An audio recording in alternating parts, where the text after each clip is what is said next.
സൂറ അൽ ജാസിയ മാതൃകാ ചോദ്യങ്ങളും ഉത്തരങ്ങളും. 1. അള്ളാഹുവെ വെടിഞ്ഞ് മറ്റുള്ളവരെ രക്ഷകരായി വരിച്ചവർക്ക് നൽകപ്പെടുന്ന ശിക്ഷയെക്കുറിച്ച് ഖുർആൻ വിശേഷിപ്പിച്ചത് എങ്ങനെ? അദാബുൻ അലീം. 2. കേട്ടിട്ടും ദൈവിക സൂക്തങ്ങൾ അവഗണിച്ച് നിഷേധത്തിൽ ഉറച്ചു നിൽക്കുന്നവർക്കുള്ള ശിക്ഷയെ അള്ളാഹു വിശേഷിപ്പിച്ചത് എങ്ങനെ?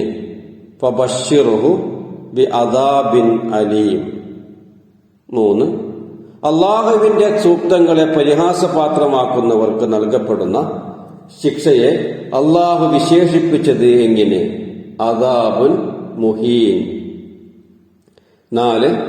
വ്യത്യസ്ത കാലങ്ങളിൽ ഭൂമിയുടെ വ്യത്യസ്ത ഭാഗങ്ങളിൽ വ്യത്യസ്ത ഉയരങ്ങളിലുണ്ടാകുന്ന വായുചലനങ്ങളെ സൂചിപ്പിക്കാൻ ഖുർആൻ ഉപയോഗിച്ച വാക്യമേത്? തസ്രീഫ് ദിയാഹ്. 5.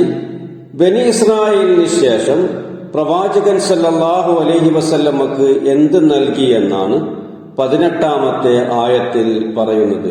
ശരീഅത്ത്. 6. ബനി ഇസ്രായേൽ സമൂഹത്തിന് കിതാബിന്റെ കൂടെ എന്തെല്ലാം നൽകിയെന്നാണ് 16-ാമത്തെ ആയത്തിൽ സൂചിപ്പിക്കുന്നത്? വൽ ഹുക്മു വൻ നുബുവ വറസഖ്നാഹും മിനത് ത്വയ്യിബാത്ത്.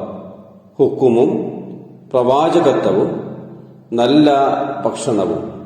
7. മുൻ സമുദായങ്ങൾ കഴിഞ്ഞുപോയ ശിക്ഷാ നടപടികളെ സൂചിപ്പിക്കാനായി സൂറത്തുൽ ജാസിയയിൽ ഉപയോഗിച്ച പ്രയോഗം ഏത്? അയ്യാമല്ലാ. 8. സൂറ അൽ ജാസിയയിൽ പരലോകത്തെക്കുറിച്ച് സംസാരിച്ചു തുടങ്ങുന്നത് എത്രാമത്തെ ആയത്ത് മുതലാണ്? 21-ാമത്തെ. 9.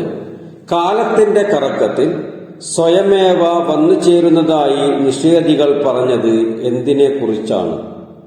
ജീവിതവും മരണവും. 10. യഥാർത്ഥത്തിൽ ഇതേപ്പറ്റി അവർക്ക് ഒരു ജ്ഞാനവുമില്ല. എന്തിനെ കുറിച്ചാണ് ഖുർആൻ ഇത് പറഞ്ഞത്? പുനരുദ്ധാനം. 11. പുനരുദ്ധാന നാൾ ഓരോ സമൂഹവും എന്തിനു വേണ്ടി വിളിക്കപ്പെടുമെന്നാണ് സൂറ അൽ ജാസിയയിൽ പറയുന്നത്? കർമ്മപുസ്തകം നോക്കാൻ. 12. സൂറ അൽ ജാസിയയിൽ വ്യക്തമായ വിജയമെന്ന് സൂചിപ്പിച്ചത് എന്തിനെയാണ്? വിശ്വാസികളെ റബ്ബ് അവന്റെ കാരുണ്യത്തിൽ പ്രവേശിപ്പിക്കുന്നതിനെ കുറിച്ച്. 13. സൂറ അൽ ജാസിയയിലെ തുടക്കത്തിൽ എത്ര വസ്തുക്കളിൽ ദൃഷ്ടാന്തമുണ്ടെന്നാണ് ഖുർആൻ പറയുന്നത്? 7. 14. സമുദ്രത്തെ പറഞ്ഞിടത്ത് അള്ളാഹു സൂചിപ്പിച്ച മറ്റൊരു അനുഗ്രഹം ഏത്?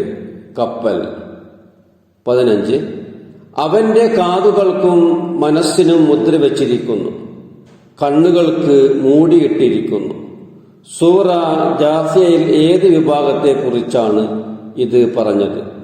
ഇച്ഛകളെ ദൈവമാക്കിയവരുടെ. 16. മാപ്പ് തേടിക്കൊണ്ട് നിങ്ങളുടെ റബ്ബിനെ പ്രീതിപ്പെടുത്തുവിനെന്ന് അവരോട് പറയില്ല. ആരോട്?